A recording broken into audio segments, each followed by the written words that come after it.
Good afternoon, everyone. I'm delighted to welcome you here for this Artists' Roundtable around our production of Bizets The Pearl Fishers. And I want to especially welcome the advisory directors who are here tonight. Thank you for being here, and thank you for all the work and all of the good wishes and the time and the money that you give to all of us. We really appreciate you. Thank you. It's really a delight to have you all here. The Pearl Fishers, of course, in the wonderful production by Zandra Rhodes that we premiered a few years back. We're delighted to have it back. And I'd like to introduce the panel that I have here with me. First of all, at my right, making her debut with San Diego Opera in the role of Leila, Ekaterina Siurina.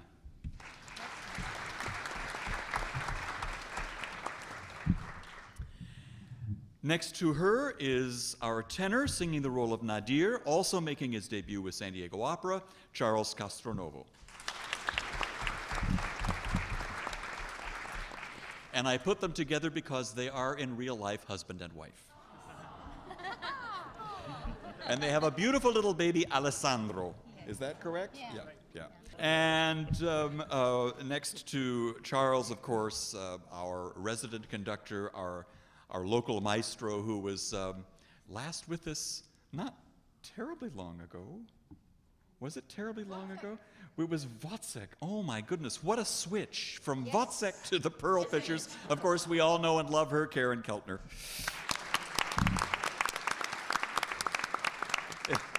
It does feel like yesterday.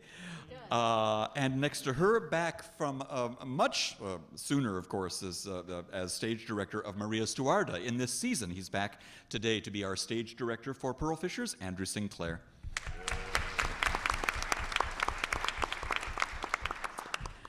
And our bass in the role of Nourabadil, the high priest of the Pearl Fishers. He was last seen as the king in Aida, which just closed last night, José Gallisa.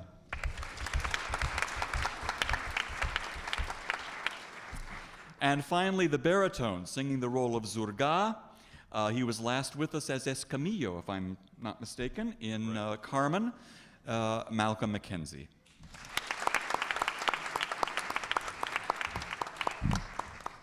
So I was going to begin asking Charles, how does he feel having his bare-chested image spread all over San Diego and in like every... a piece of meat.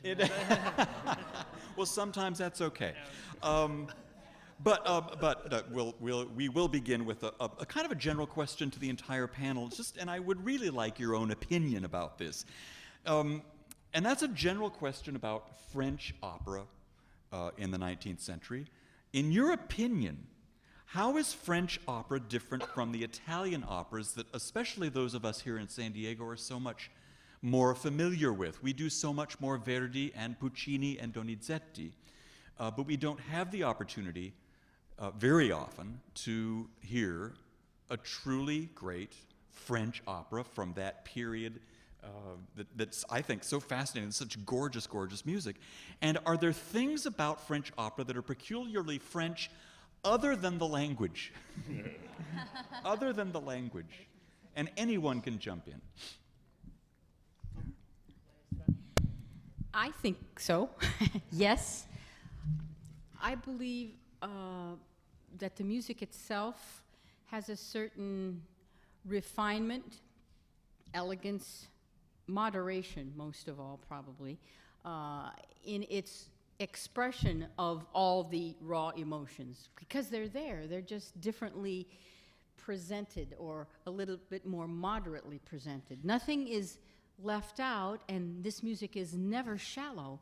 But Caterina and I were just discussing that the other day, that a phrase which in Italian is marked a recitative that would probably just lunge forward, totally a piacere, freely, is always set in French in a rhythm, not necessarily conducted, but that rhythm indicates how the composer wanted the language to be flowing in that moment. And it certainly is the artist's prerogative and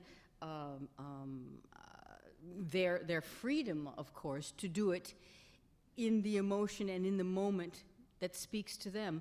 But the French always, always direct a bit how the language should flow, and then the artist executes it. I mean, that's a succinct answer, and that's one of the things I think does exist. No, I would agree with that too. The first thing I thought of was that it's without excess.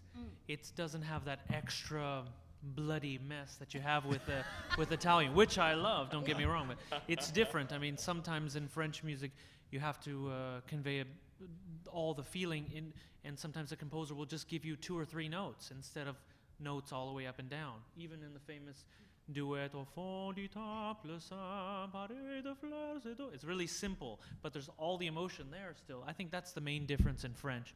It's without excess, and you need to give as much possible feeling with the least amount of fireworks. And it's a different kind of art, totally. And when it's done well, it's just as exciting as all the fireworks that you normally hear in Italian opera too. But it's a different thing. That's the best thing about French opera, which is what I like. Yeah, for me, usually when I think about Italian opera and French opera, it's like always painting. Yeah, if we'll just try to remember all those French paintings, it's a lot of subtle. Yeah, it's a lot of interesting feelings in it. It's like when you just see something visual. It's the same thing.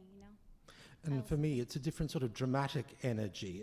The whole energy of the piece is presented in a different way. Just what everybody's been saying about the style, the grace, and 1 or 2 sort of ideas about it. I think that when I first started doing French opera, that the danger is you sort of shy away from it and you think, well, he hasn't, given me anything here. But actually, there's so much to be gained from it, and on so many levels. And the number of times we've done the Pearl Fishers now, I mean, it's developed over so many levels. The other thing, of course, about French opera is that quite often there's quite a lot of ballet or dance. Not in all, but in a large number of them, and the Pearl Fishers is no exception. We have anything from the bass section? Lower voice. No, I just was wondering because thinking about Verdi, he wrote, for example, Don Carlo for the Comcho Opera. For the Paris Opera, and later on he did a translation in Italian. And how it works, I think his first thought was about an Italian line, and I don't know how it works. For myself, I think the Italian operas, if we take, for example, an aria, just extremely for the high notes, just dipping for the emotions and bringing out everything that the real words has to say. And the French opera also, it has the same feelings, but I think it's mostly a little bit different from Italian. And I think Verdi, he thought about Italian opera, but he wrote in French. This is my thought. This is my thought. Right? That's interesting, but it's interesting that you bring up Don Carlo. Well, yeah. Because of course Verdi wrote it for a French audience. Yes. And exactly. he really worked, I think, very, very hard making it a truly French opera rather than an Italian opera, and worked just as hard to bring it back in translation to Italy. And there is a difference, I think.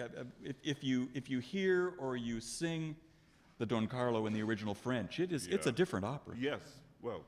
You'll a lot of times get a lighter tenor, not so light, but lighter tenor singing the French version and not the Italian version. Yeah. I think it just lends itself to more lyricism.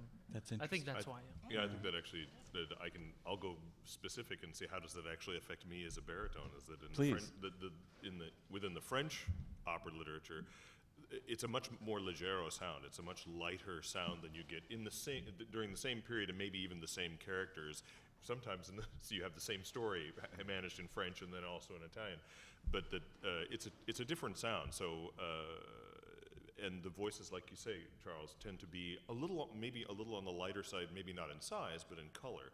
So that that's how Thomas Hampson moved into into a Verdi is because he did the French version of Don Carlo. So, for example. Okay. That's interesting.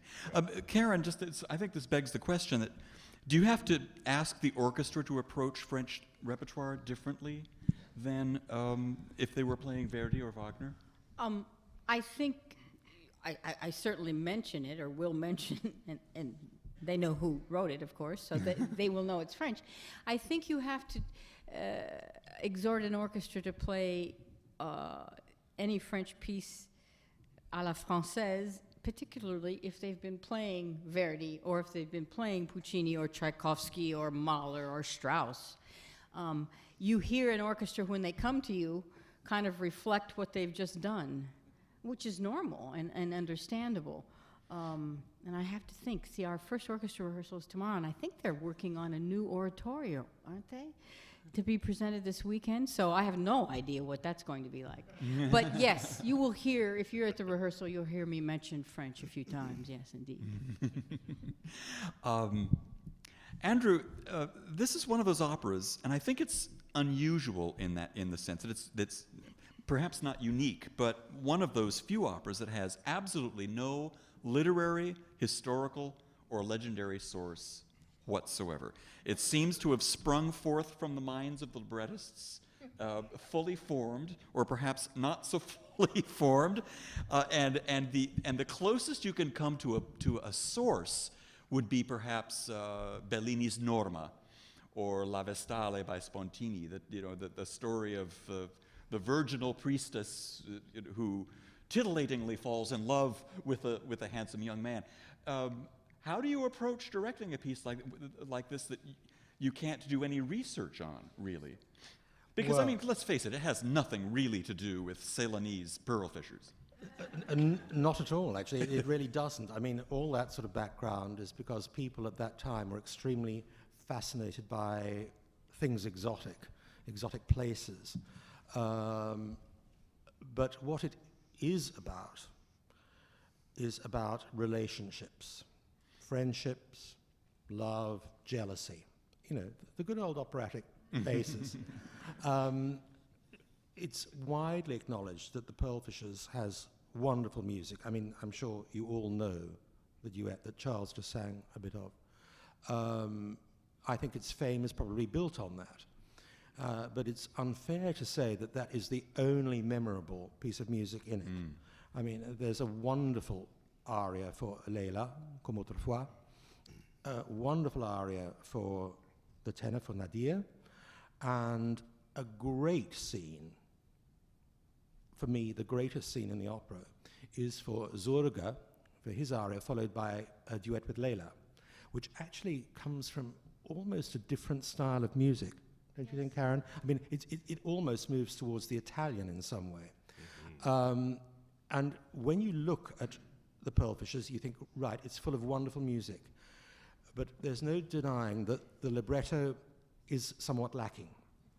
And it's a well-known story that the two librettists, when they saw what Bizet delivered, they said, if we knew he was going to be so good, we'd have done a better job. and well, they might have done a better job in some cases. I mean, particularly in the last act, where after this scene that I'm talking about with Zurga and Leila, things get sort of tied up very quickly. So we have to look very carefully at what there is in the libretto and find out what we think is the background. Now, a lot of people, when they've seen this production of Pearl Fishers, have said, oh, well, Andrew Sinclair's got it totally wrong, because, these are two friends who are just glad to see each other again.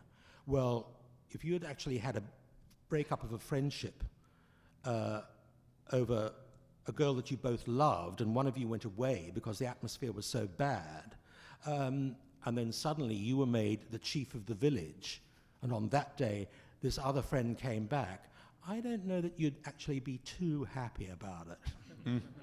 It's like the bill from the IRS you hope wouldn't arrive. So that, you've got to find points of conflict to play. I mean, we've talked a lot ever since it was new in the various places the production has been, different casts. Jose was the original Nourabadil. Charles sang it in San Francisco. And each time we talk with the cast about what we think, what they think about the characters. So we actually create our own background to the story. And I like to think it's getting stronger and stronger and stronger every time we do it. Actually,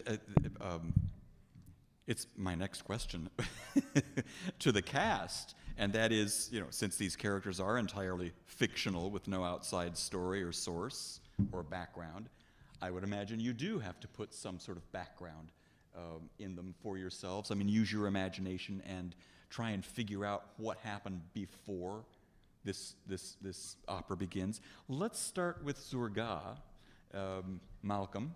Tell us about your character, and is there any backstory that you'd like to share with us? Or perhaps backstory you wouldn't want to share with us, but I'm going to... I have to totally bow to Andrew on this, because this is a new opera for me, and I had the same kind of experience when I first heard that I was going to do this. I thought to myself, oh, that's the one with the really thin story, but the really nice music. But the truth is that I hadn't actually spent any time with it, and I've come to love the thing in a kind of crazy way. I really, really love the opera, where it's grown on me completely. And the reason why it's grown on me completely is because of the character of Zurga. Sorry, guys. It's a good character. But it's because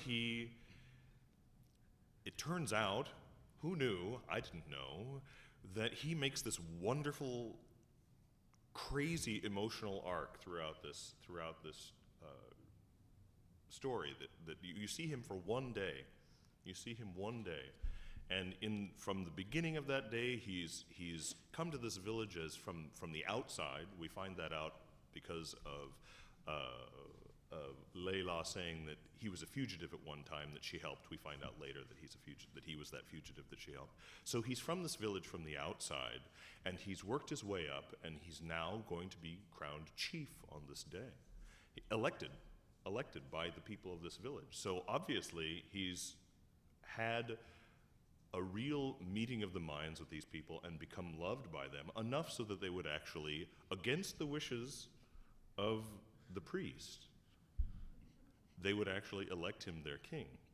And on that day, as Andrew said, his biggest day ever, the one thing in his life that is unfinished, his broken friendship with Nadir, comes back to haunt him.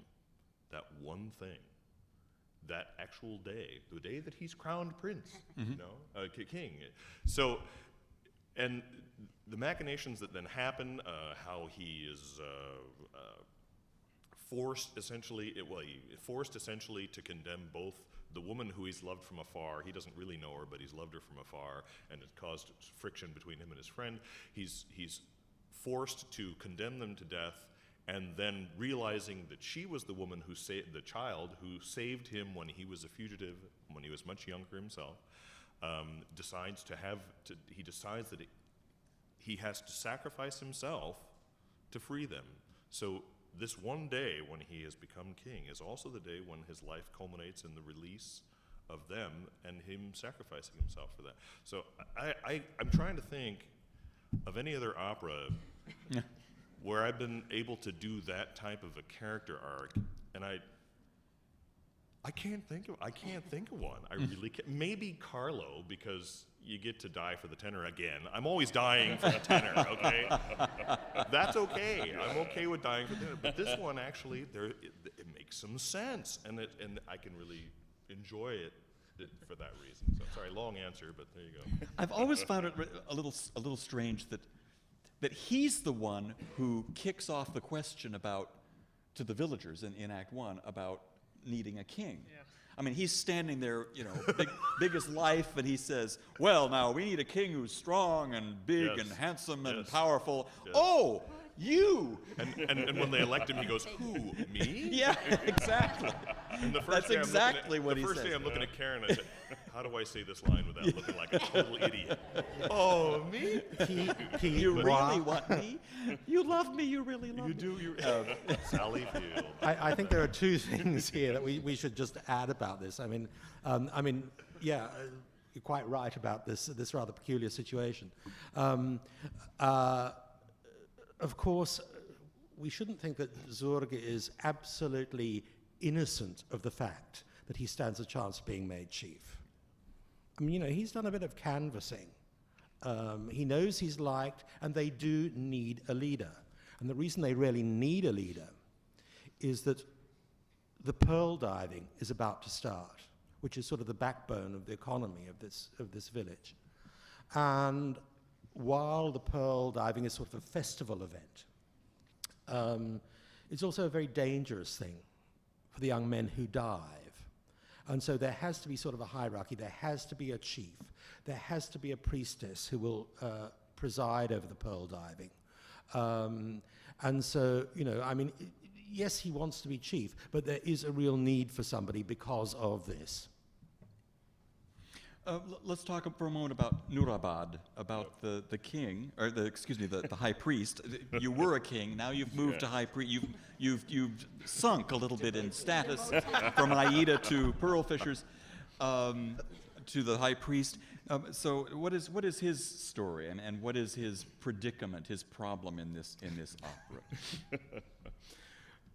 Well, at this point, we talk a lot about Nourabad's character, and for Nourabad, he wants to be chief, and because he's a leader, he's a high priest, so he has a power, he has a religious power, but he wants more. He wants to be a chief also, and in his mind, there's not a way that he couldn't to be elected. So he got so surprised when Zurga comes out and the people chooses him like, no, okay, you're going to be the chief, you're going to be the king. And from that, he tries to do everything against him, to try, destroy everything that he tried to do. And for me, it's a very, should say, dilemma between what is more important. It's a religious position or political position. I think we're going to face these two, different situations, different powers all the time, and I think it's a very, very interesting point from the Romanticism, operas from the 18th, second half of the 19th century. I think there's one other point about Nourabad. I mean, this is absolutely correct what Jose says, but of course he represents an old order that he doesn't want to change. And Zurga represents the idea of a much more liberal leader, which, of course, the people want liberalism now. They want freedom. They want something different. And, of course, things go wrong on the first day because first of all, they want Nadir back in the community. He's not too keen about it, but he sees his people do. And so he makes his first gesture for the people. Yes, you want Nadir, so let's have Nadir back in the community. Then, of course, he allows this priestess who has a moment of doubt to stay. So, in the end, the public blame him for what happens, what goes wrong. And they forget that they elected him.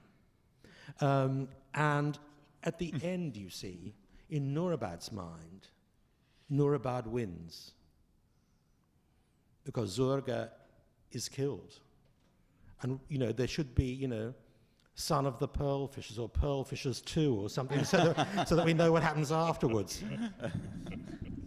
Charles, let's turn to Nadir, who I think probably has a very interesting backstory because he sort of disappeared for a little while. Yeah, How long has he been gone? Well, we were discussing that. I mean, because it doesn't say, does it? No, it doesn't. No, it doesn't say. It doesn't say at all. But I mean, we figure he could be gone for a year or something like that. But it wasn't so much the timing. Well, I mean, it's a long time, but I think it was more what he was doing during that time, which we've already come up with the idea, and we were assuming pretty strongly that he was out chasing the priestesses because he has a thing about, church girls.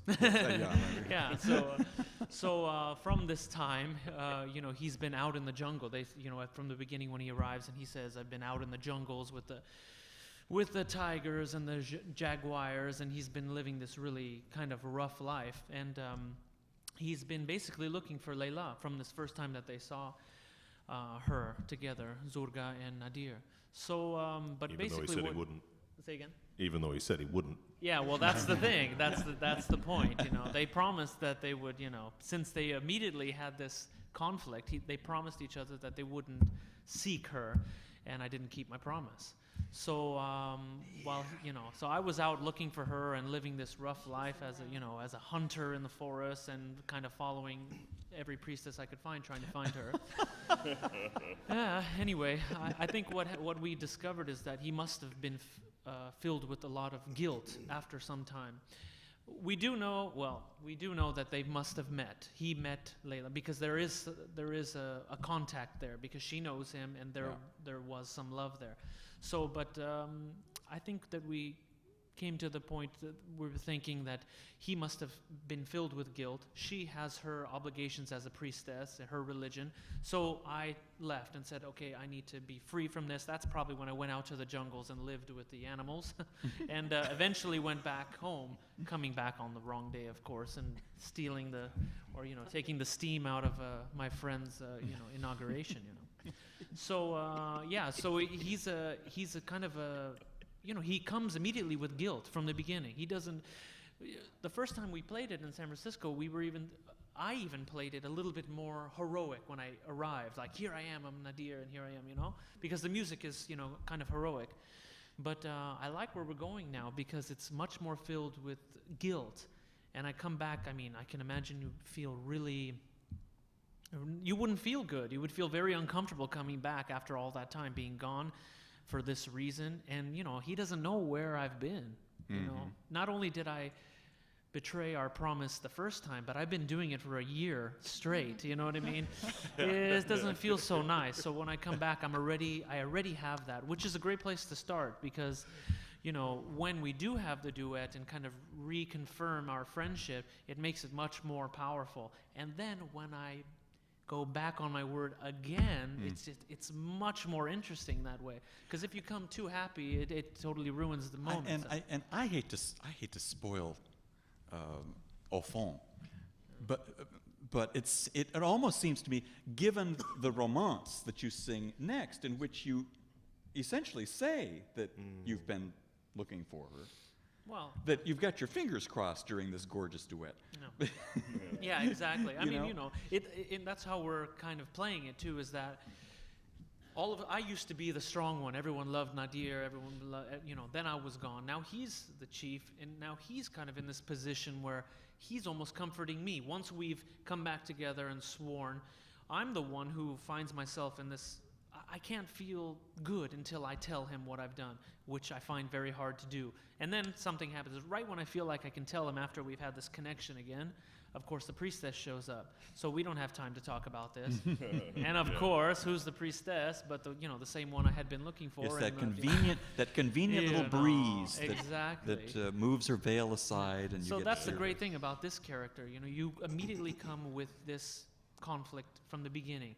And that's what's interesting about it. And, and it keeps changing in that sense that, I go from guilt to having some relief to going back to guilt. And, it goes back and forth. And it's a great character. I love it. Ekaterina, then, the priestess, Leila. What's she been doing all this time?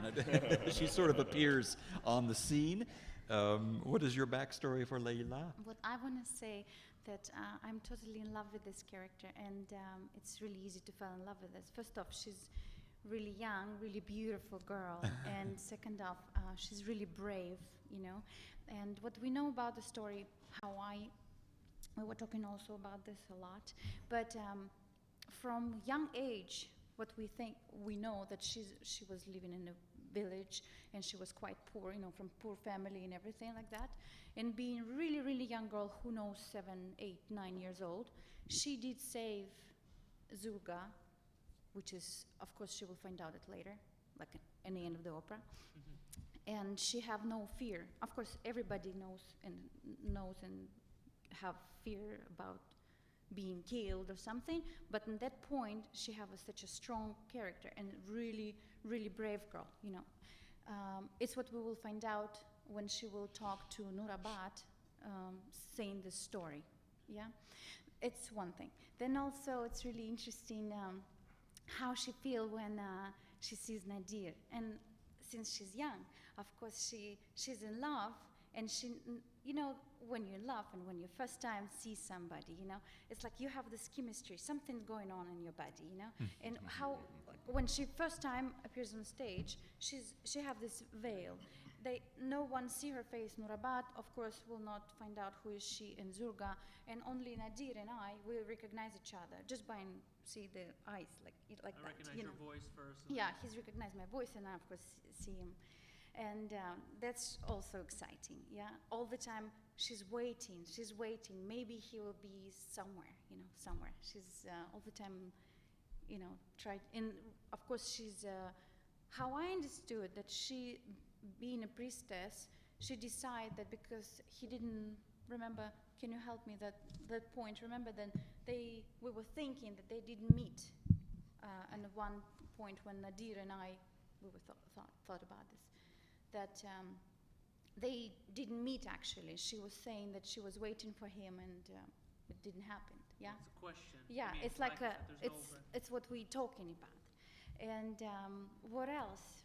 Religion. Yeah, that's also that I'm a priestess, and that also why it's make her really brave. That when Zurga questioned her about you will protect us, you will sing, and you're supposed to be not married and be virgin and all this crazy stuff. For young girl, she said yes, I swear and everything. And then when she saw Nadir, and he asked her next time, what's the word? Last time he asked her, you swear that you will do that thing, you will be faithful and you will not break your vow. Yeah. And she decided, even she will be killed, she said that I promise I will, just because of him, because I need to stay and just see what's going to happen in the end, means I need to anyway finish. I'm here, he's here, this is it. Means now we will just see how it will be end, which is also make her really brave girl. Yes, because that's a dangerous game to play. Yeah. But she have no other choice. That's why that's really interesting and challenging. That role for me, because I never been priestess anywhere. Yeah, and it's beautiful. I love this Asian look, and it's just really nice to play. Yeah. And she does it very beguilingly too, I might say. Katerina's absolutely correct in all these things. She has bravery, compassion. She has conflict within her too about her religion. You see, I think that ever since she saw Nadir and wanted to meet again, it's difficult for her to be truly a priestess. And so that when they recognize each other, and when she's sung the incantation, when she's left alone, the sari that represents her religion, she feels trapped in this now.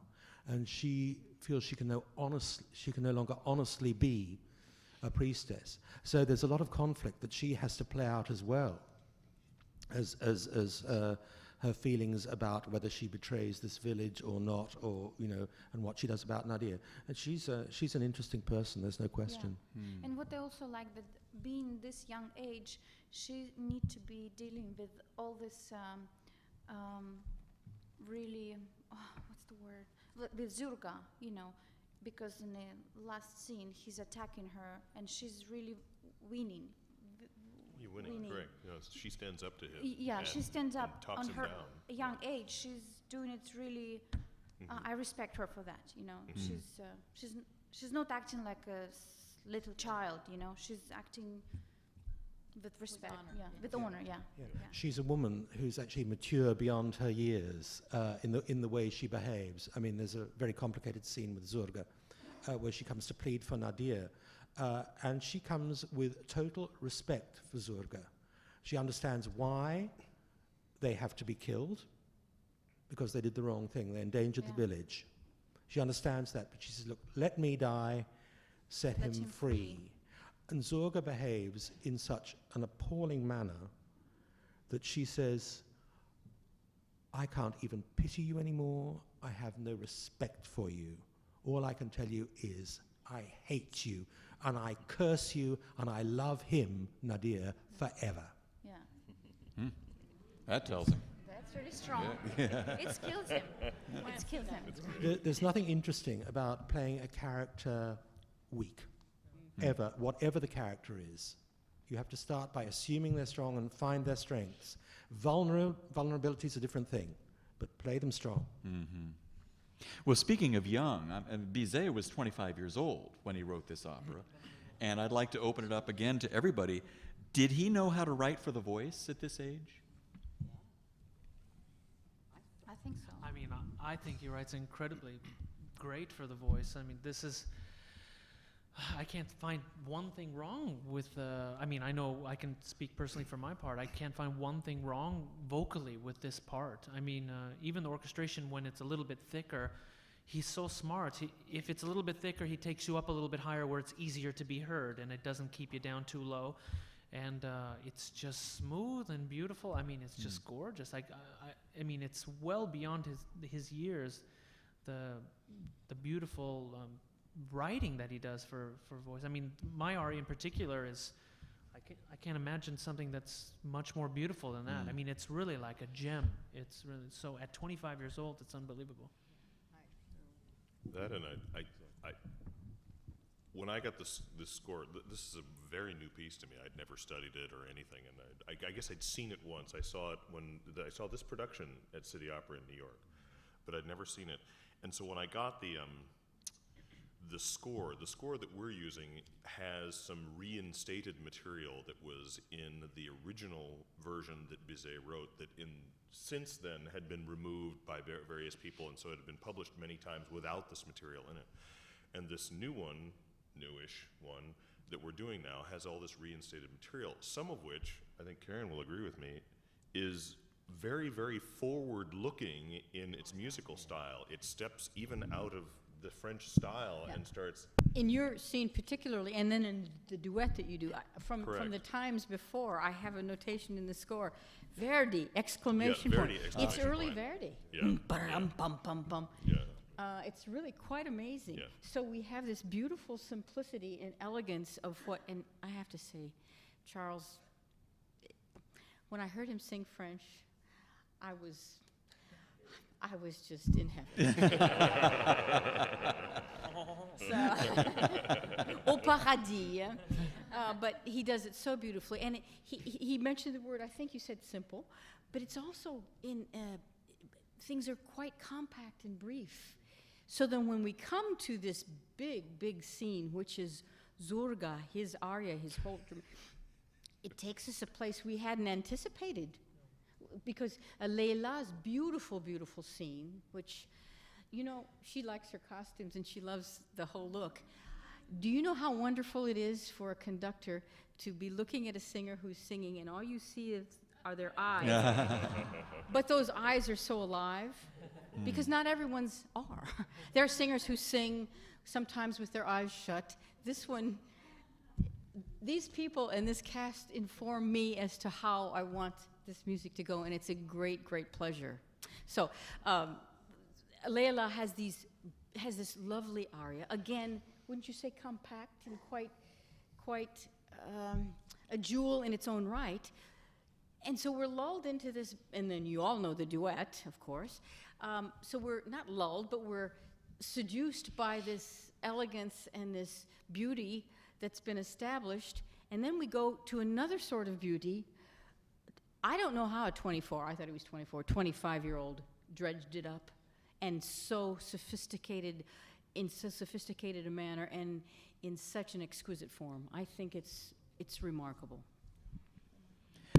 I think, though, he learned his lessons well. I mean, he was a répétiteur.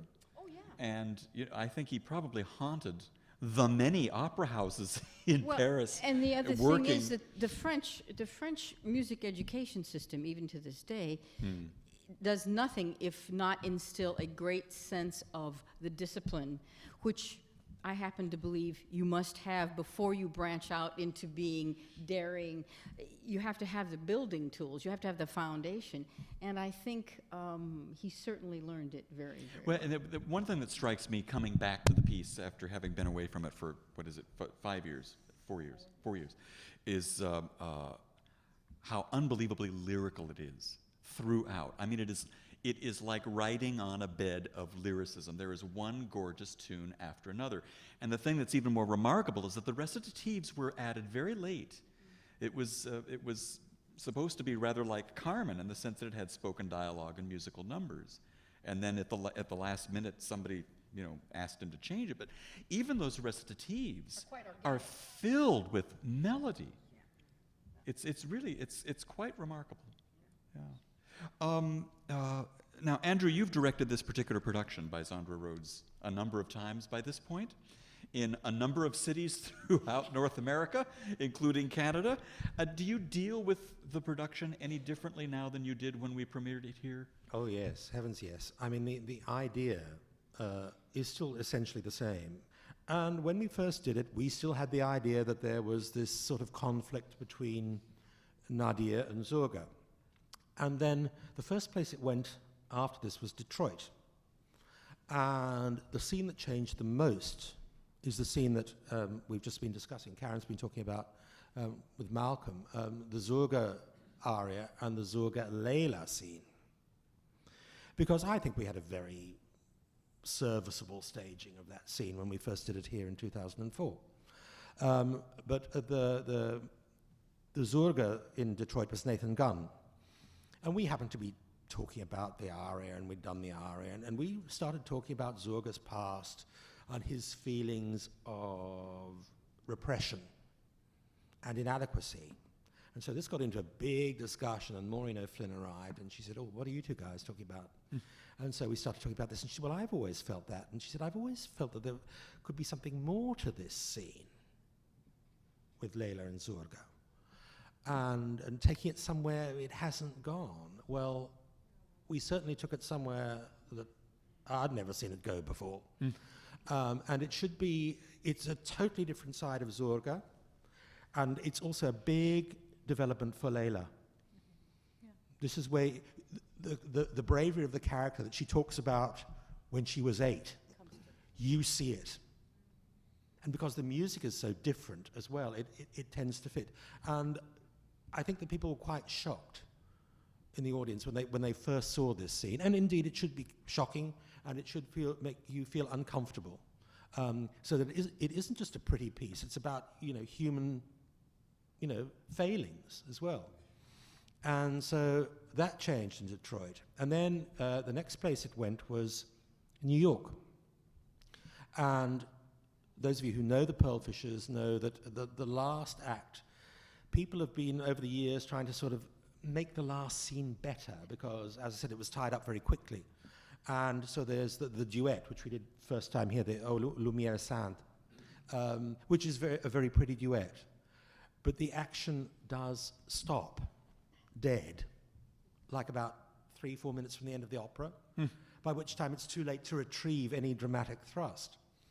And so in Detroit, they said, "Oh, we'd like to do the trio instead." And I thought, well, okay, let's give it a go. In some other places, we may be asked to do the trio, so let's do it. And it's actually not even by Bizet.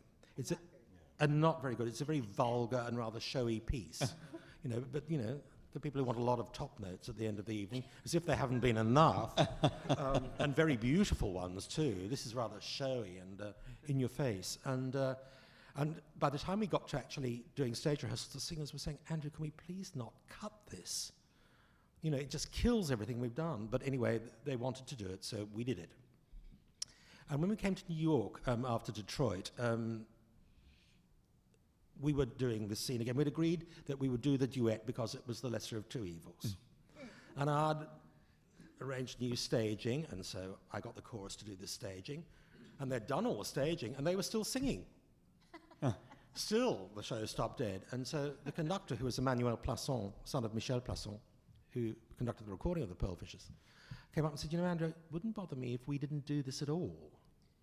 And I said, what do you mean? And he said, well, there are other versions of the chorus, the Sombre Divinité chorus, that comes just before this. And he said, we could do that version of the Sombre Divinité, not do the duet, and link it straight to when Zurga comes in to say the village is on fire. And so that's what we did. And that's what we've done everywhere since. I mean, every time we're going somewhere, I write to the conductor and say, look, this may seem a little radical to you, but it sort of does work. And normally, I mean, they're very open to it. I mean, I had a meeting with Karen about it last year or the year before, and she readily accepted it. And yeah, I mean, over to you. I readily accepted it because I had gotten in 2004 to hear that beautiful duet sung at least once, so I didn't mind it. But he's right. He's totally right. It does stop the action.